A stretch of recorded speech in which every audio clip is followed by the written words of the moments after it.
चिता की राख घर ले जाने की गलती मत करना। काशी, जहाँ की हवा में शिव हैं और मिट्टी में मोक्ष।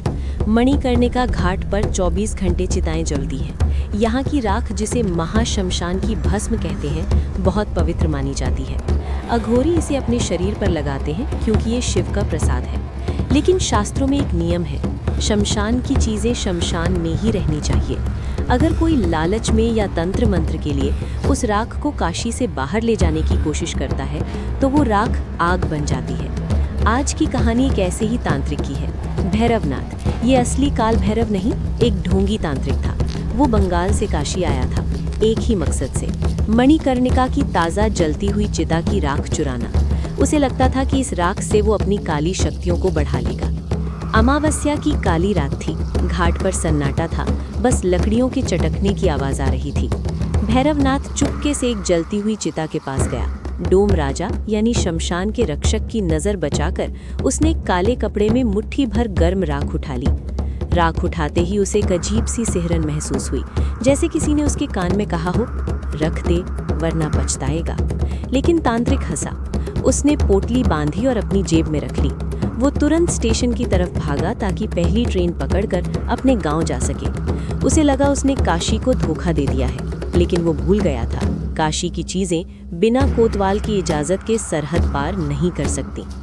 तांत्रिक ट्रेन के स्लीपर कोच में बैठा था। ट्रेन बनारस से निकल चुकी थी, सब कुछ ठीक था।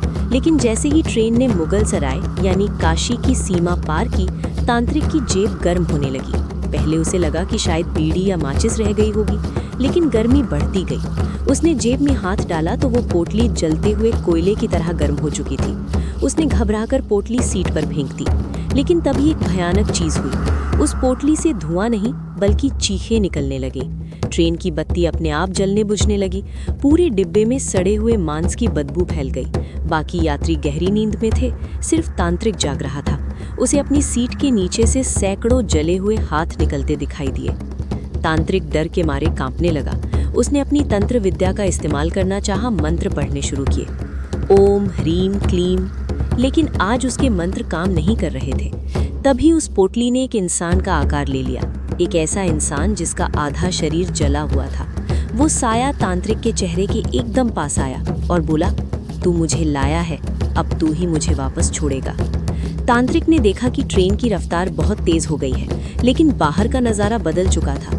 बाहर पटरियां नहीं बल्कि जलती हुई चिताएं दिख रही थी। उसे समझ आ गया कि वो ट्रेन में नहीं बल्कि अपनी खुद की कब्र में बैठा है। अगली सुबह मुगल सराय स्टेशन के पास पटरियों पर पुलिस को एक आदमी बेहोश मिला। वो तांत्रिक था। उसका पूरा शरीर काला पड़ चुका था, जैसे किसी ने उसे आग में झुलसा दिया हो, लेकिन उसके कपड़े सही सलामत थे। उसकी मुट्ठी में अभी भी वो राख की पोटली दबी हुई थी। होश में आने के बाद वो पागलों की तरह चिल्लाने लगा, मुझे वापस जाना है, मुझे वापस जाना है। वो नंगे पैर दौड़ता हुआ वापस मणिकर्णिका घाट पहुंचा और उस राख को वहीं चिता में डाल दिया। उसने नाक रगड़कर डोम राजा और महादेव से माफी मांगी। कहते हैं उस दिन के बाद उसकी सारी तंत्र विद्या खत्म हो गई। वो आज भी काशी की गलियों में भीख मांगता है, लेकिन भूल कर भी कभी शमशान की तरफ नहीं देखता। दोस्तों, काशी की ऊर्जा को कोई बांध नहीं सकता। यहाँ की भस्म माथे पर लगाने के लिए है, तिजोरी में छिपाने के लिए नहीं। विज्ञान इसे नेगेटिव एनर्जी कह सकता है और भक्त इसे शिव का गण।